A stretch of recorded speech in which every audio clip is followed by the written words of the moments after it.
Moustapha, Moustapha, Moustapha, Moustapha, Moustapha.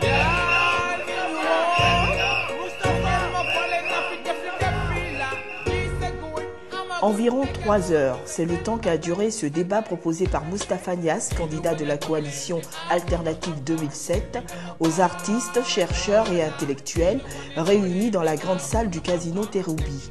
Le discours introductif de Moustapha Niasse a suscité de nombreuses réactions. Le dossier de l'immigration des jeunes Sénégalais vers les pays européens était également à l'ordre du jour. Sur la question de l'immigration, voilà ce qu'il faut faire. Nous l'avons dans notre programme. Dans le programme, nous l'avons, de la coalition.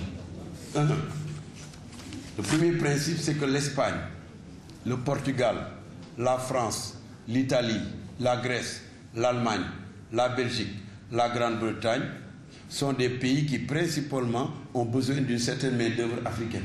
Ça, c'est un besoin objectif et permanent. Immigration ou pas, ils en ont besoin. Pour cueillir les pommes, les cerises, déterrer les pommes de terre et certains autres légumes. C'est 9 € de l'heure. 9 € de l'heure. 9 €. Si vous travaillez 7 heures par jour, ça fait 7 fois 9, ñaata la? Hein?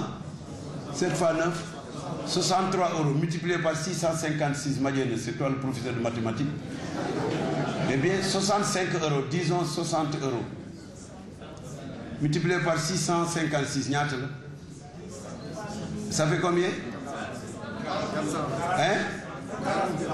42 000. À peu près 42 000. Tu gagnes ça 25 fois dans le mois. Ñaatal ñaatal am na ñu nekk fii ci salle bi man wala ñeneen buñ ko mënoon a am fii mais duñu dem fenn. 42 000 francs par jour. Par jour. Et tu es nourri, tu es logé, tu es soigné. Mais c'est ça l'aimant qui attire les jeunes là-bas. Comme l'aimant attire les jeunes, mais le gouvernement envoie une délégation en Espagne pour dire nos jeunes qui viennent là, ils ne viendront plus sur les pirogues de fortune. De combien de jeunes voulez-vous disposer? Ils disent 10 000 Sénégalais. On s'organise pour que de manière objective, propre, vraiment de manière transparente, 10 000 jeunes Sénégalais soient embarqués dans des avions payés par le Sénégal. On les débarque en Espagne dans des aéroports officiels. On les encadre jusque là où ils veulent travailler. Et quand ils auront fini, ça dure 5 mois. Au 5e mois, les avions vont les chercher, les ramènent dans leur famille. Ils viennent chacun avec 7-8 millions de francs CFA. C'est ça la solution en attendant qu'on trouve sur place ce qui va retrouver les Sénégalais. C'est la solution. Vous voulez 12 000 Sénégalais, je vous les donne. Mais je ne vais pas prendre des membres de mon parti. Ah non, je ne prendrai pas. Je le dis aux camarades de l'AFP qui sont ici. Hein. On ne va pas choisir dans l'AFP. Ni dans les partis de la coalition, on va choisir parmi la jeunesse sénégalaise dans des conditions objectives, puisqu'on le fait pour les Sénégalais. Mais ce que je vous dis là, j'en ai parlé avec les autorités tunisiennes le 4 novembre. Parce que c'est ce qu'elles font. Ce que fait la Tunisie, ce que fait l'Algérie. Le Sénégal, lui, il est là, il reçoit 13 milliards. Nous avons 13 milliards d'Espagne pour retenir les jeunes ici. On a 13 milliards, il faut me dire.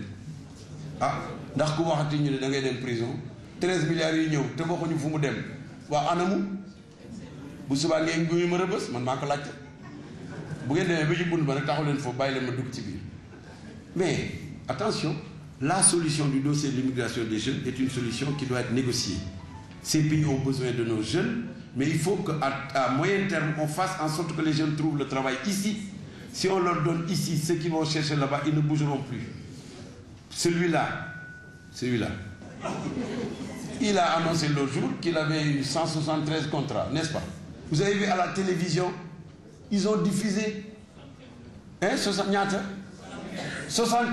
ils ont fait tout un tralala à la télévision parce qu'ils ont emmené 75 dans des conditions que nous avions proposées à Ndiagne-Walo au mois d'octobre. C'est parce qu'on a proposé ça qu'ils ont essayé de faire ça. Ils n'ont obtenu que 73. Ils ont essayé. Mais ils ont dansé la rumba jusqu'au matin avec ça.